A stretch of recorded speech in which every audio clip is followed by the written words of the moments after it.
Սահմռկեցուցիչ մանրամասներ են պատմում ՑՄԱ դատապարտյալների հարազատներն ու Բարաշենի բանտի 5-րդ հարկում 5 շաբթի տեղի ունեցած ծեծու ջարդի մասին։ Տղաները սովորականի պես խցերում նստած են եղել, երբ ներխուժել են դիմակավոր հատուկ ջոկատայինները, մահակներով ջարդել դատապարտյալներին, արյուն լվի կարել նրանց, ավիրել խցերը ու հեռացել։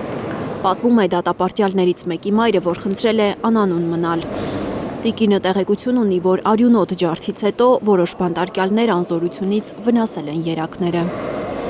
Այո, իրանք ես դիտավորալ հասցրել են այդ աստիճանին, երակել կփրթեն, կկախվեն են, ամեն ինչը կան, որ խուցեր ազատվեն, տղաների կյանքին վնաս տան, տղաները իրենց կյանքին վնաս տան, իրենք այդ ծեծու ջարդով վնաս տան։ Իհարկե, տղաներ կան, կաղասարները չի դիմանում, տրաքում է այդ ծեծու ջարդից, ինչով են մտածում, չեն մտածում, ինչի մարդ չեն իրանք։ ՑՄԱ դատապարտյալներին այսօր տեսակցած իրավապաշտպանները հաստատում են, տեսել են վնասված երակներով դատապարտյալների, սակայն չեն կարող պնդել, որ հենց ապրիլի 3-ին կատարվածից հետո են նրանք ինքնավնասում արել։ Դիտորդական խումբը բանտարկյալների նաև այլ վնասվածքներ է արձանագրել։ Վնասվածքներ, այո, եղել են եւ վնասվածքների համար նաեւ ներկայացվելու է իմ տեղեկատվությունը ստանալու համար, թե ինչպիսի ծառայություններ են ստացել բժշկական կառույցի կողմից։ Իսկ ինչ վնասվածքներ են։ Կապտուկներ։ Աչքերի տակ, դեմքի։ Չէ, կապտուկներ են, մարմնական կապտուկներ են։ Դուք խոսել եք։ Բայց նորից պետք է այստեղ շեշտեմ, որ պետք է այդ դրա մասին պետք է մենք ստանանք ծառայությունից համապատասխան գրությունը, թե այդ կապտուկները երբ է եղել։ Քրեակատարողական ծառայությունը չի հերքել, որ ֆիզիկական ուժ գործադրվել է դատապարտյալների նկատմամբ։ Ըստ պաշտոնական վարկածի, կալանավորներից մեկը պարբերաբար ներկայացրել է անօրինական պահանջներ, խաթարել քրեակատարողական հիմնարկի բնականոն աշխատանքը։ Ապրիլի 3-ին ՑՄԱ դատապարտյալները ի աջակցություն այդ ըմբոստի ջարդուխուրդ են արել խցերի գույքը, այրել ներքնակները, հարվածել դռներին։ Բանտապահներն ընդամենը փորձել են կարգի հրավիրել նրանց։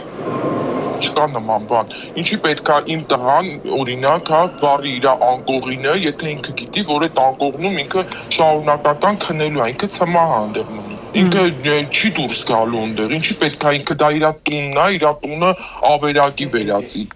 Դիտորդները այսօրվա այցելության ժամանակ տեսել են, որ իրոք խցերի գույքը վնասված է, բայց թե ում ձեռքի գործն է դա, չեն կարող ասել։ Որ մենք այցելել ենք, կային վնասված գույքեր։ Դիտորդներն ասում են, իրենց տեսածն ու լսածը պետք է գրի առնեն, ուղարկեն առողջապահության, արդարադատության նախարարություններ։ 3 աշխատանքային օրից պատրաստ կլինի այդ զեկույցը։ Պատմությունը ունի երկու կողմ, եւ պետք է անպայման իմանանք նաեւ պետական կառույցների պատասխանը, որովհետեւ նաեւ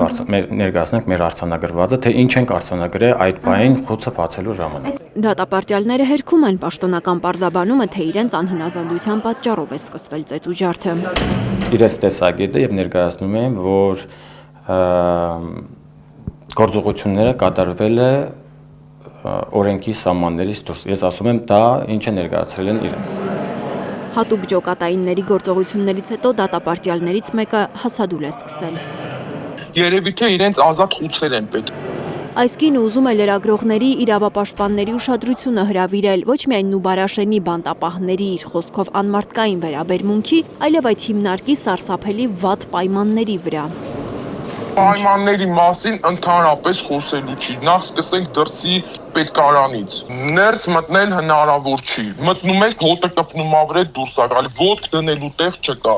ինչը որ պետքարանում է արվում, դա գետնին է արվում իրանց մոտ, ոչ մի մաքրություն չկա, մտնում ես տեսակցություն,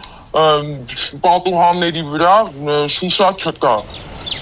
Նուբարաշենի բանտը պետք է փակվի, պնդում են դիտորդները, որոնք ամեն անգամ քրեակատարողական այդ հիմնարկ են մտնում փակ քթերով։ Գարշահոտություն է այնտեղ։ Նուբարաշեն քրեակատարողական հիմնարկությունը ենթակա է փակման։ Լիլիթ Գասպարյան, Նորայր Շարբաթյան, Անի Ղանդիլյան, Հայլուր։